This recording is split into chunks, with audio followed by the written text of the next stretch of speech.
భారతదేశంలో country లెవెల్లోనే GDP publicise చేస్తారు.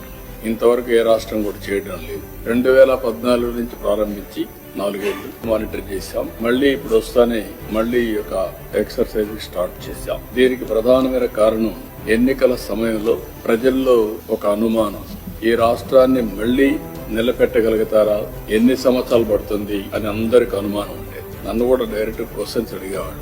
అయితే నేను ఒకే మాట చెప్పాను, ఆ రోజు చేయలేమని పారిపోలేం.